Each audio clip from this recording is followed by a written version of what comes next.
So 25 years old, don't worry. Any mistake is an income, is a wonderful revenue for you. So I told myself and told my young people, before 20 years old, be a good student. When you do entrepreneur, just learn some experience. Before 30 years old, follow somebody. Go to a small company. Normally in a big company, it is good to learn processing. You are a part of a big machine. But when you go to a small company, you learn the passion, you learn the dreams. You learn how to do a lot of things at one time. So before 30 years old, it's not which company you go, it's which boss you follow. It's very important. A good boss teaches you differently. And from 30 to 40 years old, you have to think very clearly, you're working for yourself if you really want to be an entrepreneur. When you're 40 to 50 years old, you have to do all the things that you are good at. Don't try to jump into the new area. It's too late. You may be successful, but the rate of dying is too big. So 40 to 50, think about how can you focus on things that you are good at. But when you are 50 to 60 years old, work for the young people. Because young people can do better than you. So rely on them, invest on them, making sure they're good. So when you are over 60 years old, spend time for yourself. On the beach, sunshine, right? It's too late for you to change normally. But this is my advice to the young people. 25 years old, make enough mistakes. Don't worry. You fall, you stand up. You fall, you stand up. Enjoy it. 25 years old, enjoy the show, enjoy the show. I did not have a rich father. Tried 3 times for university, all failed. I applied for Harvard for 10 times, all failed. They don't even want to see me. For the last time, I went to the Teachers College, which was considered the 3rd or 4th class of my city. So I applied jobs for 30 times, got rejected. It was so difficult at that time. I was so frustrated because I taught in the university. My pay was $10 a month. Because I could not find a good job in 1994, discussed that I'm going to do something called internet. And 23 of them against it. They said, this is a stupid idea. We have never heard about internet. And you know nothing about computer. And I never thought I was smart. Nobody believed that I could be successful. Because everybody say, well, this guy think differently, think crazily. They think about something that never worked. I tried to borrow $3,000 from the banks. Took me 3 months, but I still cannot get it. We talked to over 30 or 40 venture capitalists. Everybody said, no, forget it. A lot of people said Alibaba is a terrible model. As I said, I believe it. I think this thing could be big. I never thought it would be that big like today. But I believe that something is waiting for me there. And I have to work hard to prove myself. That was the tough experience. So we gathered $50,000 from 18 founders. We started. For the first 3 years, we did not have even $1 revenue from our business. It was not easy. Why it keeps us going ahead, going forward? Because I received lots of email of thanks from the customer. They say, this is such a great thing. We cannot pay you, but this thing helped us. If you keep on helping us, one day you will be successful. And I believe this. Little by little, we build up our business. Little by little, we build up our ecosystem of the infrastructure. And now, after 16 years, we have an Alibaba group, we have a Tmall group, we have a Taobao group, we have Alipay. And people said, you are so smart. How could you make a company like that? Bill Gates, Warren Buffett, Jack Welch, Larry Page, Mark Zuckerberg. The difference between those people and other people, they are always optimistic for the future. They never complain. They always try to solve the problems of the others. When you're optimistic, it's always opportunity. People, same here today. Jeff, where's the opportunity? I don't have a job. I don't have this. I don't have that.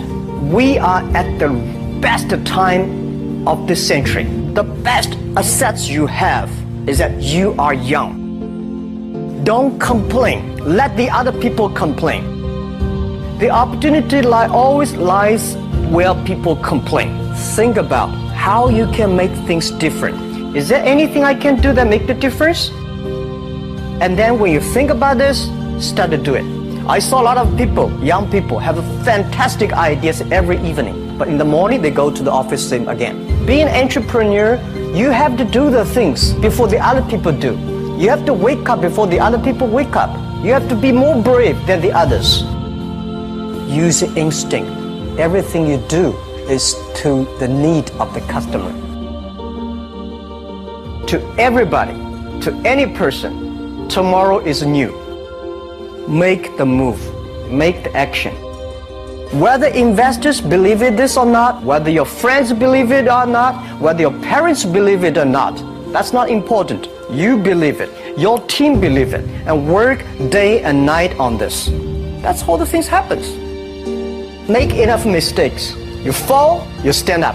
Any mistake is an income, is a wonderful revenue. Don't worry about the money. Money follow the people. People should follow the dreams. If you have a dream, just to go ahead. I think nobody can conquer the world. We only can serve the world.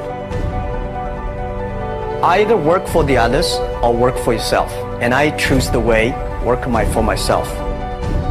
Working for myself, that means working for the society. If you really want to work for yourself, think about the others. Because only when the other people are successful, when the other people are happy, you will be successful, you will be happy. I think today people worry a lot about the world, about the economy, China, economy in the world. But I'm very optimistic.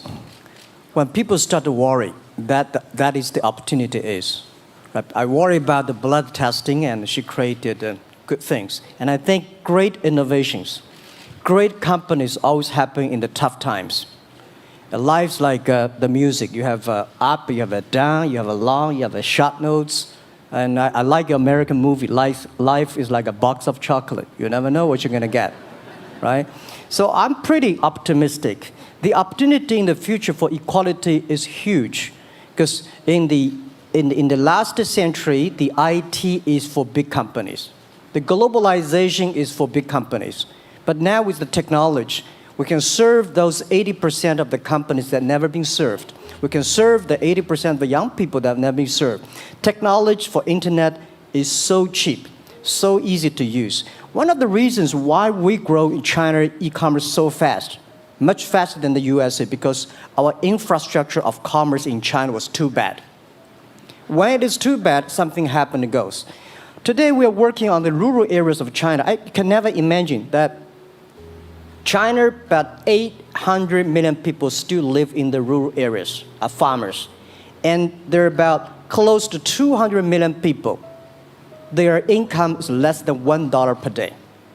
And before the internet, it's impossible for these guys to reach the PC because it's so difficult. Even people like me, I don't know how to use a PC. But now 80% of the farmers, those people using mobile phones.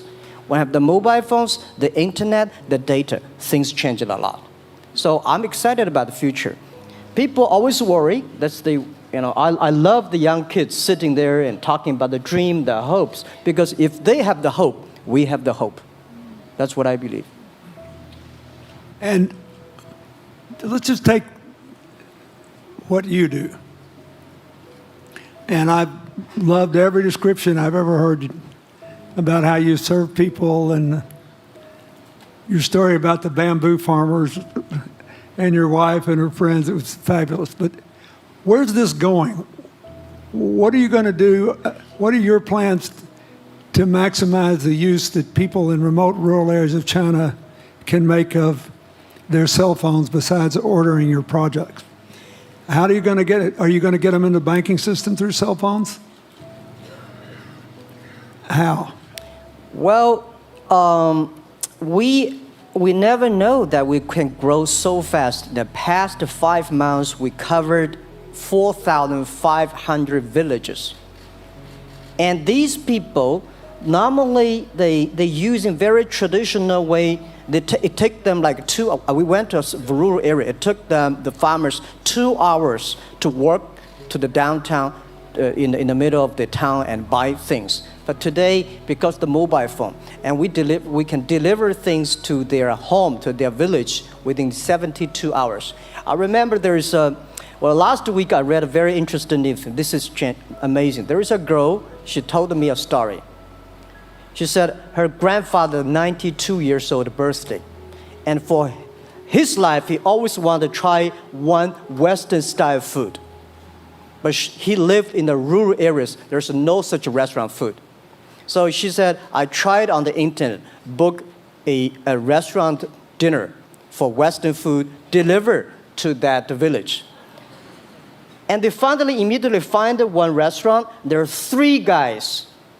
They took like a 3 days bus from Shanghai to that village, made an Italian spaghetti and beef for them for this 92 years old birthday. And whole village was excited. Everybody said, wow, you can order food, Western style food. So buying almost everything. And also we're helping, there are a lot of farmers, they plant a lot of apples, great apples. But 90% of the apples rotted because there's nobody buy them. They normally buy by track. If you sell the apples, they sell whole track. And using the traditional way, they can sell by whole basket of the apples. But now, because of the internet, they sell by one. Each apple, they sell $1. Or 1 RMB or 2 RMB for each. So the farmers see using internet, they can buy and sell using the mobile phone. That changed their lives. And I think it's exciting. And people need examples when they see, my neighbor made money through online to selling things. My neighbor buy much interesting things online. People start to learn. And more people start to buy the mobile phones. We cannot make all the mobile factories to sell phones to them. Only they know the mobile phone really works, helping change their lives, they start to buy the mobile phones. Just one more question. And then, do you think this will make the current problems like the current problem in China less likely? That is, if we'll have more market information and the market will drive where the investment goes instead of the government trying to make judgments about, I better build another housing development or office development here, there, or yonder, and you wound up with a bubble. If it comes from the bottom up, is it more likely that fewer bad things will happen? Yeah, I think the last week I was in Seattle discussing about the China economy. I think you American people worry too much about the China economy. Well, you see, every time when you start to worry about China goes better. Every time you think China is in problem, we'll get better. But when you have to say, you have a high expectation of China always a problem. Like parents have the expectation of the kids, are the same. But there's a big difference between American consumption because people say, the economy is bad, so China consumption will be good low. No, totally different. You Americans love to spend tomorrow's money. And the other people's money, maybe. Or maybe the children's money. We Chinese love to save money. We are probably the largest country, the safe deposit in the whole world because we've been poor for so many years. When we make money, we put in the banks because someday we know the disaster is coming, so we can spend the money. So when the economy is bad, we still have the money to spend. You guys probably don't. You worry. And the second thing is that China been focusing on developing for the past 30 years. China government so strong on investment, so strong on exporting, but they are too weak on the domestic consumptions. Domestic consumption is not driven by government, it's driven by entrepreneurship, driven by the market, not the government. So in the past 20 years, government is so strong. Now they're getting weak. It's our opportunity. It's our showtime. to see the market economy, entrepreneurship, how we can develop the real consumption. I think if the China developed the great consumption, we have a 300 million middle class. In next 15 to 20 years, we're going to have 500 million middle class. We need to import a lot. So when we start to import, that's a great. I worry a lot when we export. When we export, we got a terrible sky, we have a terrible water, we have a terrible environment. When we start to import, we got to be better. So that's all the great opportunity, guys. Be happy about that. I'm serious. I agree with that. I'm serious. Yeah. Worry about yourself. Don't worry about the others. The reason some of us worry about China is we depend on you to buy our debt. However, I tried to be more Chinese when I was president. I saved a lot of money. So good. Good. But I just wanted you to say that because I really believe that. I mean, I think you're absolutely right. The trend toward greater internal consumption I think, will remain unbroken in spite of whatever the difficulties are in the next few months. I think it's important not to overreact. You can't break the trend. You've got to clean up the land from chemical contaminants. You've got to clean up the air. You're going to do it. Yep. And a lot of Chinese will make a lot of money out of that. There'll be a lot of great new companies, and there'll be opportunities to import from other places. Yeah. So can you discuss your theory of what you're doing and other things in terms of whether it advances equal opportunity and social solidarity? Tell them what you think is going to happen. And what other kinds of, when your opening remarks, you just said technology is going to be active in this way in other areas of the economy. What do you think the next big opportunities are? But first, tell them just in 2 sentences what you're doing, because Jack and I know, and we haven't been clear enough. Explain it, and explain how you think that advances social solidarity and equality of opportunity. Well, our work is in the belief that access to health information is a basic human right. And that lab information, particularly because lab data drives 70% of clinical decisions, needs to be accessible to people before they're sick. So if you look at the word diagnose in the dictionary today, it says to determine the presence of disease from symptoms, which means by definition, we're determining that people are sick once a disease has already progressed. And our work is in being able to make lab testing accessible to people in time for therapy to be effected, and to do that in a way in which every person, irrespective of their insurance status, irrespective of where they live, can afford the ability to get a test done. So that means, in our case, we've invested the last 12 years in now developing hundreds of tests, many of which are less than $10. So $2 tests in the United States. And I think one of the amazing things about this country is that we have such an incredible ecosystem for fueling creativity, and that creativity can create new markets. So in answer to your question about the market being able to conform itself to social good, I think the creativity that goes into creating these new technologies creates new markets in and of themselves. And our basic belief is that those new markets come from empowering individuals and enfranchising individuals and trusting that individuals have the capability to engage with information, and in accessing that information, beginning to take control of their own outcomes and their own health outcomes, and in doing so, changing the way our healthcare system works. Think what this could mean for rural China, for rural India, for Native American reservations in America, for the Mississippi Delta, for the remote areas of where all the jobs were lost from coal. You're all of a sudden giving people information. And one of the most important things I think we did in my second term as president in the healthcare front, was develop this diabetes self-care program. And all of a sudden, Jack's company could be delivering the means to self-care based on your test. I mean, I think that this is a very big deal. We all want to live as long and as well as we can. And Craig Venner was here. We were joking about whether we'd make it to 100. But in the meanwhile, you want to keep people healthy. And if they're sick, you want to intervene early, not late. Yeah. Well, and if you look at, the ability to engage with this information, we have a $4 trillion healthcare problem in this country. 20% of it is type 2 diabetes, which is reversible. And we have 90 million Americans who do not know they are pre-diabetic.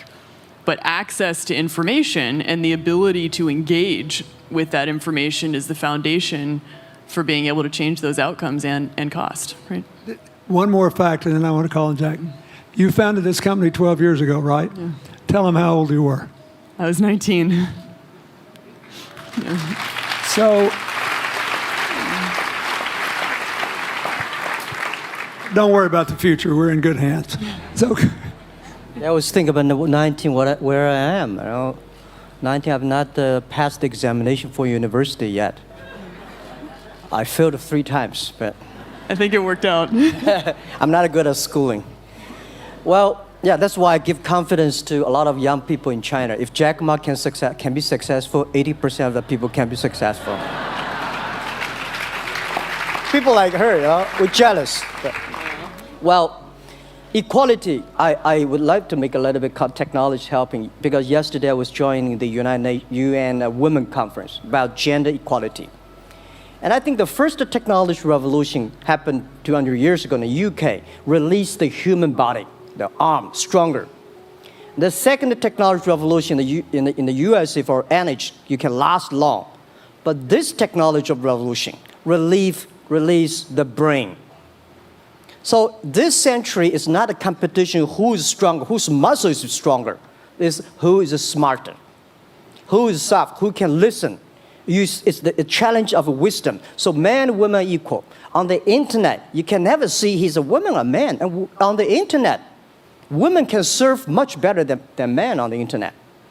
And a man talking about a business, talking about numbers, competition, they make business very cold. Women, they make business very cozy, lifestyle, and interesting. 50%, more than 50% of our shop owners, more than 5 million shop owners are women. And people love that. I mean, this is a great thing. I see that this century, we see more and more women leaders, on the state leaders, presidents. In the future, we're going to General Secretary of the United Nations should be a woman leader. And this is the great century for equality. And I feel excited about that. Let me ask you, we're almost out of time, but one of the things that we haven't talked enough about here, and not just here, but generally, is whether the leapfrogging we saw with cell phones, which was instrumental in your phenomenal business success and which will make it possible for you at the appropriate time to do what you've done on a global scale, hitherto unimaginable in all of human history for anybody to have any of their own health data. We've seen examples, but not the kind of dramatic penetration we need with energy and clean energy and enough in a short enough time to avoid the worst consequences of climate change.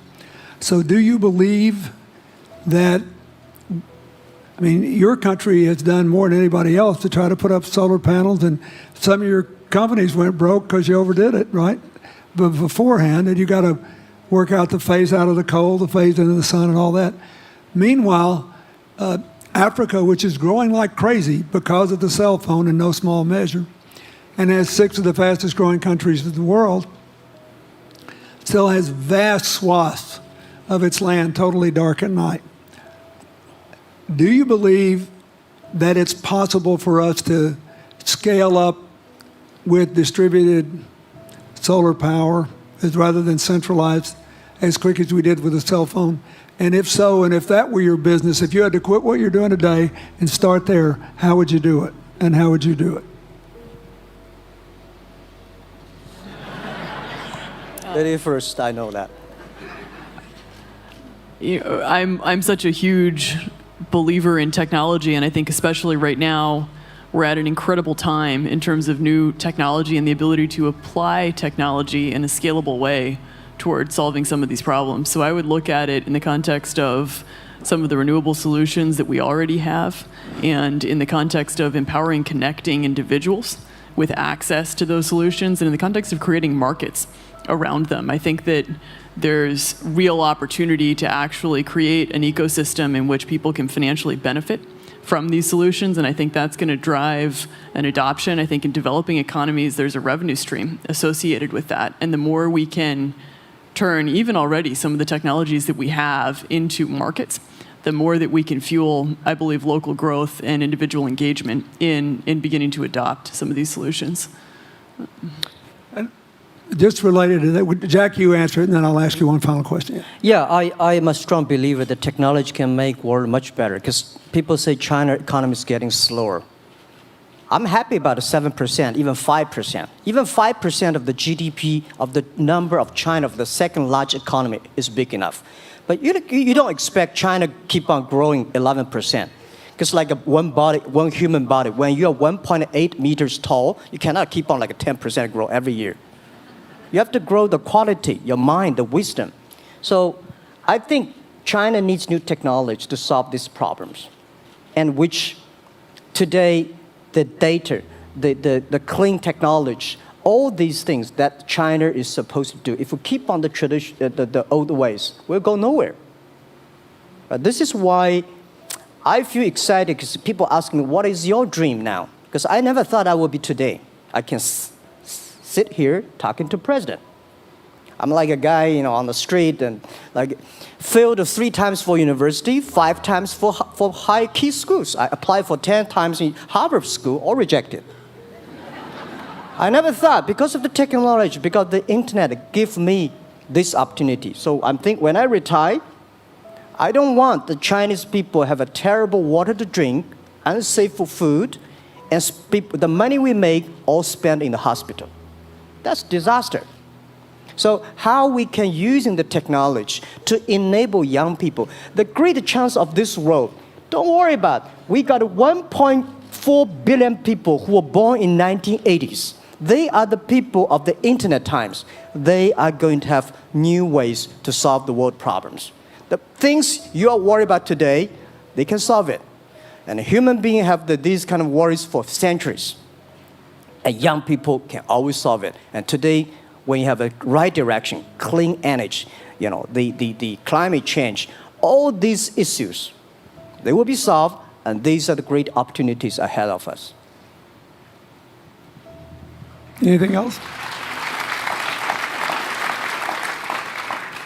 I agree with that. I think the more we can enfranchise people, the more we can create ecosystems in which individuals are empowered, the more we give rights to individuals to be able to build businesses, to be able to pursue the economic benefit of technologies, the more you see these markets change. Before they leave the stage, I want you to look at them. And I want you to think about the time we have had to spend here dealing with the refugee problems in Syria and Lebanon. Stand up, Elias. This is my friend Elias Bousab. He is the education minister in Lebanon. He's got to educate all these kids. And so he left a miracle that very much reflects the lives that Elizabeth and Jack have lived. He was in a very responsible position at the American University of Dubai. They started bringing American scholars over there to live in an Arabic culture. He did all these wonderful things. Lebanon got in trouble. He went home to save his country. What is the difference How much more could he and every smart Lebanese person do if they could focus on these things? And why can he not? Because the place is dominated by people who think their differences are more important than their common humanity and their common challenges. You cannot imagine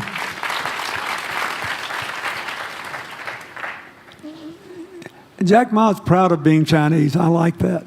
He never hid it. He's happy about it. I'm proud to be a global citizen too. Yeah. Yeah. And I imagine Elizabeth's proud to be a blonde-haired, blue-eyed American techno whiz from Northern California. Yes. But they don't, not a word either one of them has said has defined the meaning of their lives or the direction of their work with negative reference to someone else. My friend Dikembe Mutombo, stand up. No, you don't have to stand up. It'll hurt you too much. You're an old man. My 7'2" tall friend was just inducted into the National Basketball Association Hall of Fame. And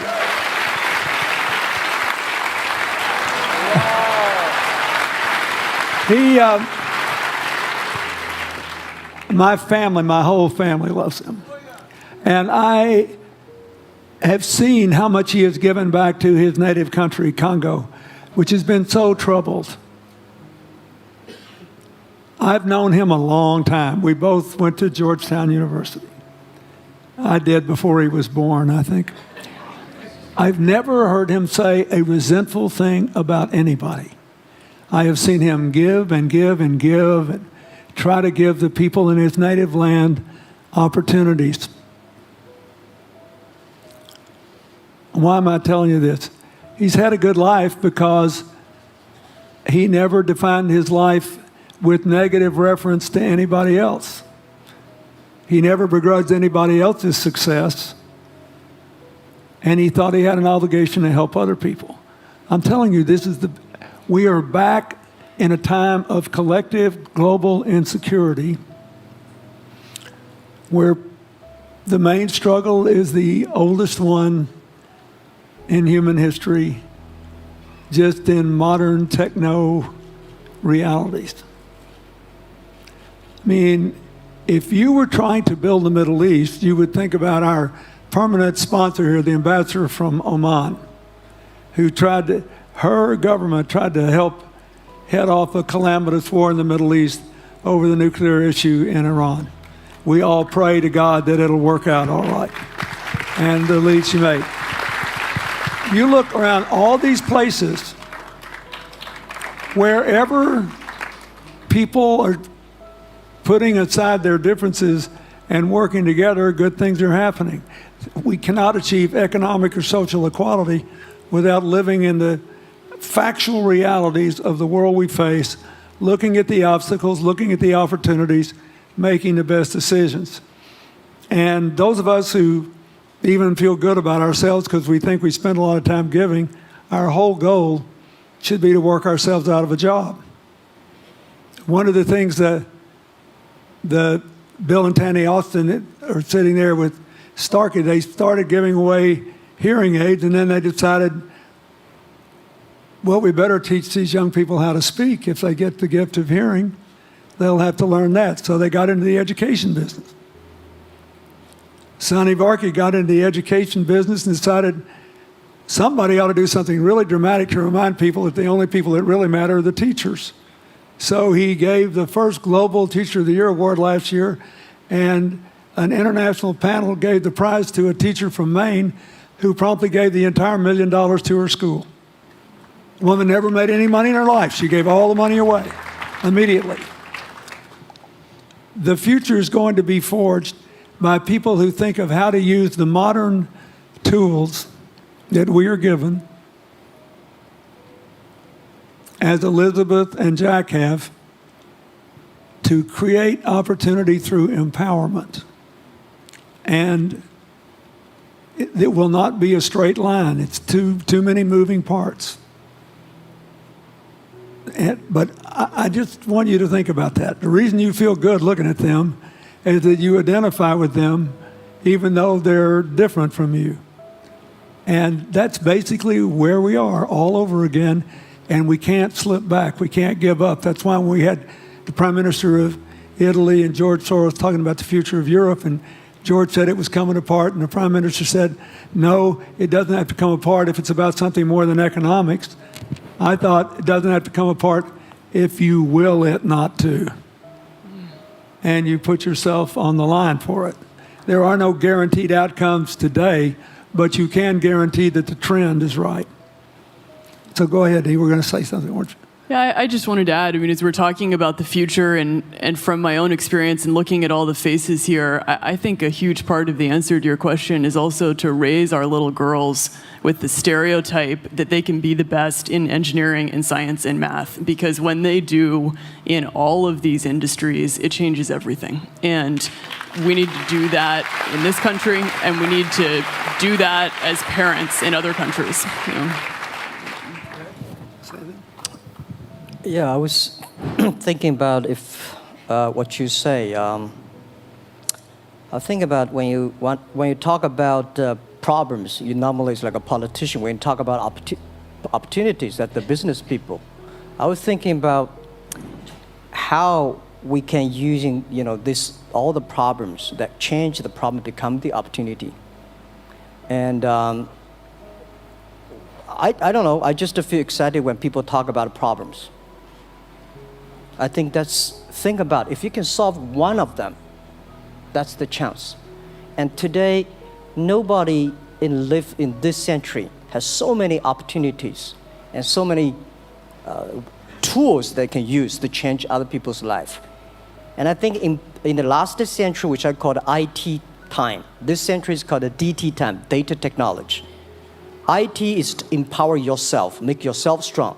DT is to empower the others. When you empower the others, you empower your future, yourself.